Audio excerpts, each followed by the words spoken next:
आपको सुनवाते हैं अरविंद केजरीवाल ने प्रधानमंत्री से क्या अपील की है।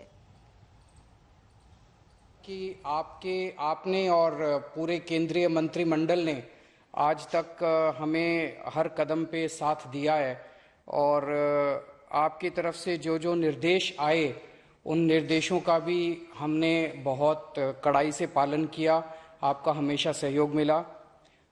दूसरा सर, इस वक्त दिल्ली के अंदर बहुत बड़ा ऑक्सीजन का क्राइसिस चल रहा है जिसमें आपकी मदद चाहिए।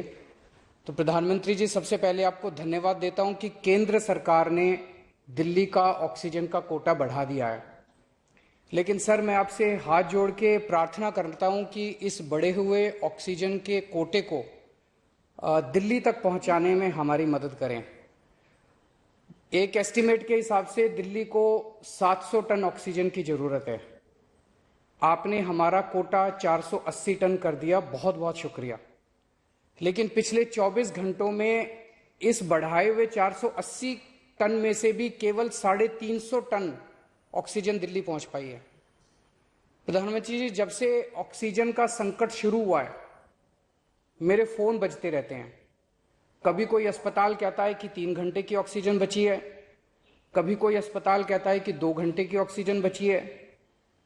हम कारण जानने की कोशिश करते हैं तो पता चलता है कि पीछे किसी राज्य ने दिल्ली के लिए ऑक्सीजन लाने वाले ट्रक को रोक रखा है।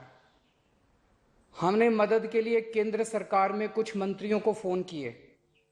शुरू में उन्होंने खूब सहयोग किया सर, लेकिन अब वो भी बेचारे थक गए हैं।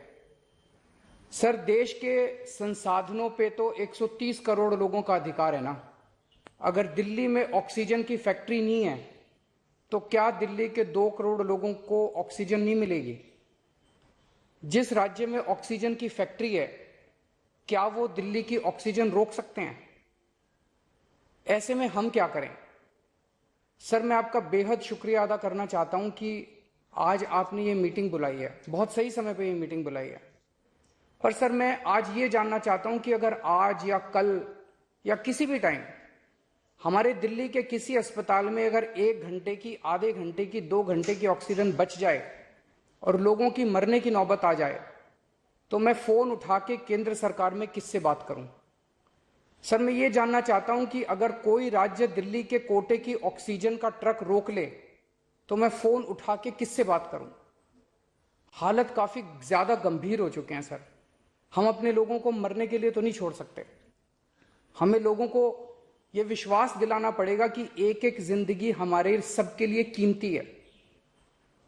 हम आपसे फिर से दिल्ली के लोगों की तरफ से हाथ जोड़ के अपील कर रहे हैं कि सर, तुरंत कोई कठोर और सार्थक कदम नहीं उठाया गया तो शायद दिल्ली के अंदर कोई बहुत बड़ी त्रासदी हो सकती है।